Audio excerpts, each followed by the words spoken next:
Well, in 2001, I lost my husband, a family doctor, to breast cancer. I had to figure out what to do with my life. You know, what do?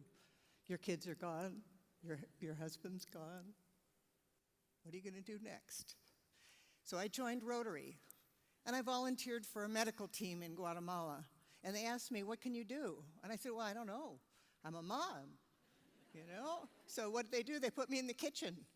So anyway, so I flew to Guatemala and took a bus 15 hours north to the border of Mexico and Guatemala to a military base. That's where our hospital was set up. It was horrifying to see what went on there. I mean, we were a team of 120 physicians, nurses, and support personnel. To give you an idea of what I saw, one young man, probably 15, walked into the clinic with a wooden chair strapped to his back with his sister strapped on it. She had a ruptured appendix. He'd walked over the mountains for 3 days to come. It was horrifying. I saw babies who they couldn't intubate them. They couldn't put the tiny tubes down their throats. They were so choked with creosote. Babies died. So I realized what we were doing was really important. So I volunteered again the next year and the next. And on the third year, I was working in the kitchen. You know, I was the head of the kitchen by that time. And what can I say? Anyway, so this young woman named Irma, who was about 18 years old, beautiful, speaking Quechua, came into the kitchen and she said, can you delay dinner? Because I want to thank the team. You see, I fell in an open cooking fire at the age of 2. My hands have been burned shut for 16 years. Your team has opened my hands. I mean, what are you going to do? So we delayed dinner. And I said, okay, this is the stupidest thing I ever heard. People are cooking inside their homes with a campfire? The homes are about the size of my bathroom in the United States. So anyway, I came back and I went to the Rotary Club that I had just joined, and I said, don't you do stuff about things like this? And they said, yeah. And I said, how do you do it? And he said, you have to write a grant. Well, I'd never written a grant. But one of the members said, well, I'll help you. And so we wrote a grant, and I said, how much do you write it for? And he said, well, I don't know. How much do you think you can raise? And I said, I don't know. I mean, what are you going to do? I said, what happens if you write it for the maximum amount and you won't get it? And he says, well, you get what you get. And I was like, well, that works for me. So off we went, and I started giving speeches like I'm talking to you, and I started telling people about this issue that you just saw. And people donated. Who knew, you know?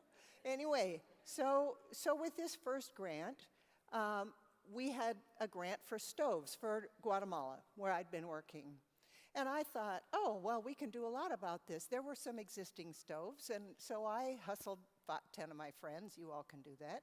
And I said, okay, let's go to Guatemala, and we're going to install stoves. We're going to be called the StoveTeam to go along with the medical team. Fine.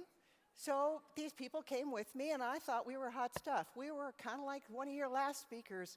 You know, we put in 120 stoves, and I thought, yeah, we've done it.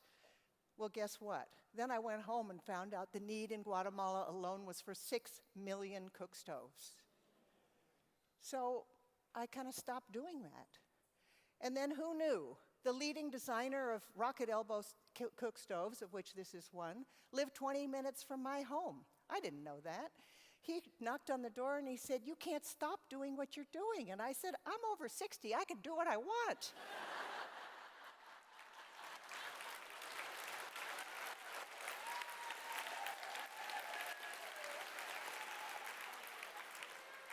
So guess what? Guess what? That didn't happen. So anyway, he said, what's the problem? He gave me this little book called Don't Sweat the Small Stuff.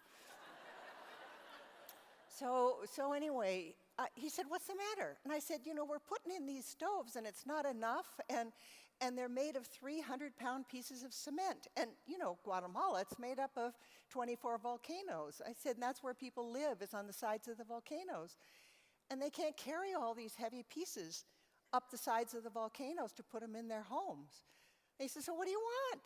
And I said, I want a portable stove. I want it locally made. I don't want it shipped in from anywhere else. This is where they need employment, is in the poor areas of the world. I said, okay. And I was like, right, okay. He said, I'm going to a stove conference in Nicaragua. I mean, who knew there were stove conferences? So off he went.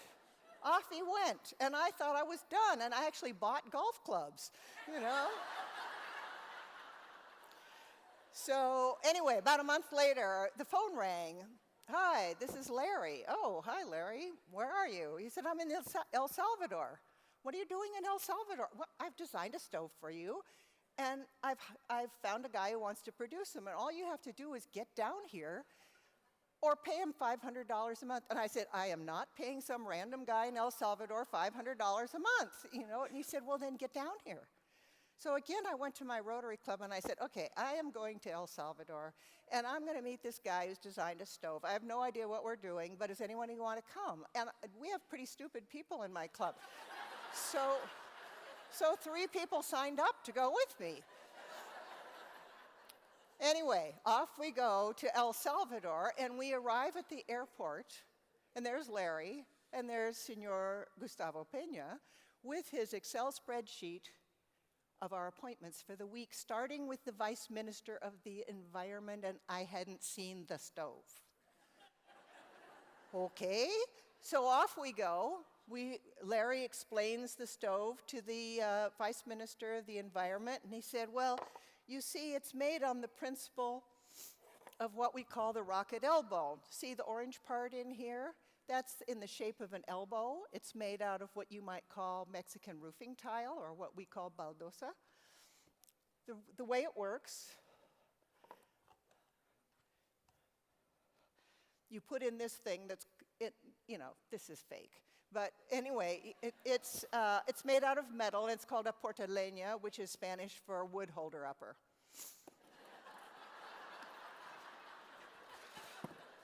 So the wood goes in here, you light the fire from up here, but the heat from the fire draws in cold air underneath, just the way it does in your fireplace. This is like your grate in your fireplace, because the mixture of hot and cold air makes complete combustion. So the Vice Minister said, okay, well, let's see it work. I'd never seen it work. So off we go to the backyard of the Ministry of the Environment. We light the fire. People run around and collect trash wood. And there you go. We had a fire. The heat comes out here at 1,000 degrees, and it boiled a liter of water in under 8 minutes. And the Vice Minister said, I like it. Looks a little bit like a toilet. I'm not sure how it's going to work. But he said, I like the fact that it's portable, doesn't have to be installed. You don't have to have chimneys. And we later had it tested. It saves 86% of the carbon emissions and particulate matter and reduces wood consumption by 50%. So anyway, so we go back.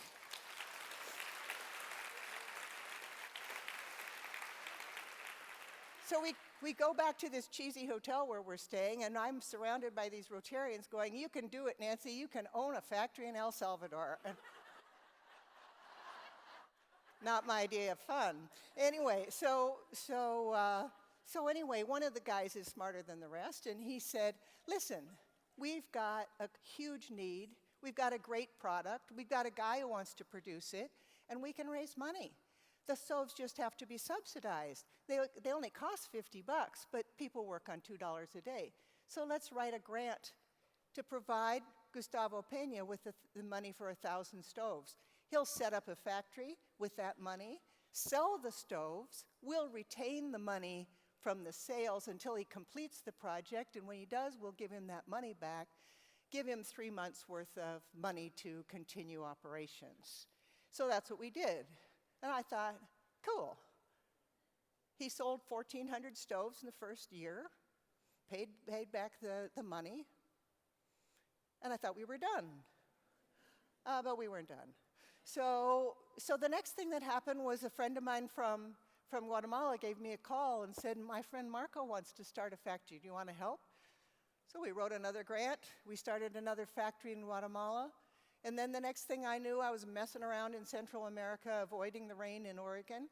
And we went into a tourist shop in Honduras. And the man there said, you need to talk to our Rotary Club. I see that you do something with stoves. We need stoves. And I was like, no, I just want a smoothie. So anyway, I went in to get the smoothie, and the next thing I knew, this woman walked up to me, and she says, my name is Reina. I'm from the Copan Ruinas, Honduras Rotary Club, and we need to start a stove factory here. So, I mean, it's not my fault. So anyway, then more recently, we started a factory in Nicaragua, and so to date, we've put in 70,000 stoves. I don't have to own a factory.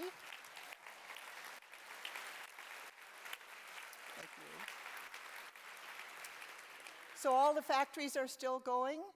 We've impacted the lives of 500,000 women and children, and we've saved.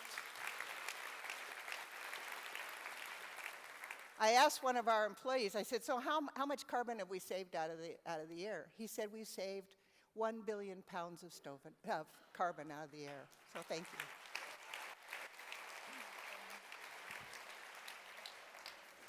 Isn't that an amazing story, right? Thank you. You are brilliant.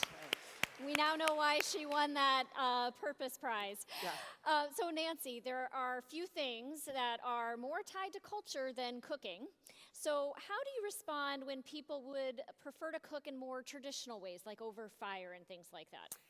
All of you have more than one cooking device in your home. You have a toaster, you have an oven, you have, all kinds of different things. This is what we call stove stacking. So they will use an open fire from time to time, but if we're reducing the amount of wood they use overall, that's really saving the environment and saving their health. Do you ever have to convince them to use the new stove? Everybody knows they want a stove, but when you live on $2 a day, it's hard to afford anything other than food and lodging. Sure. Do you have just one stove design, or have you started to customize it for different cultures and locations? Every factory that we started has more than one stove design. This is the cheapest, this is the smallest, but depending on what people want and can pay for, or what the nonprofits can pay for, there are different designs of stoves. This is amazing, by the way. It's so light. Yeah, that's fake. I told her that's what I call my man catcher, because every time I walk up to an elevator, some guy comes up to me and says, may I help you with that, lady?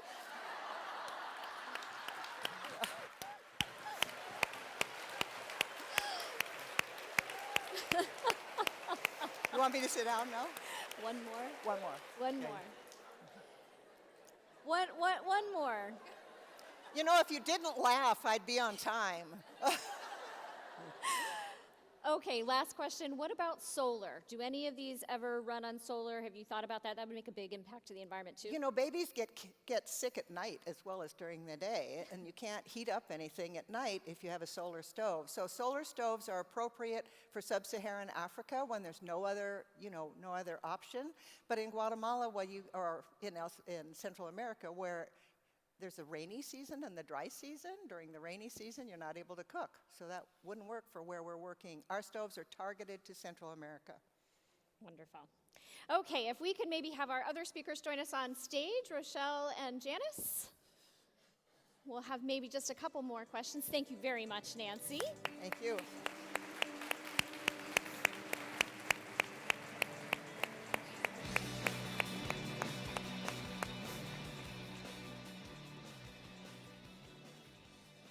So I think we can definitely say we've got quite a few Shiros in our audience today and on our panel, right?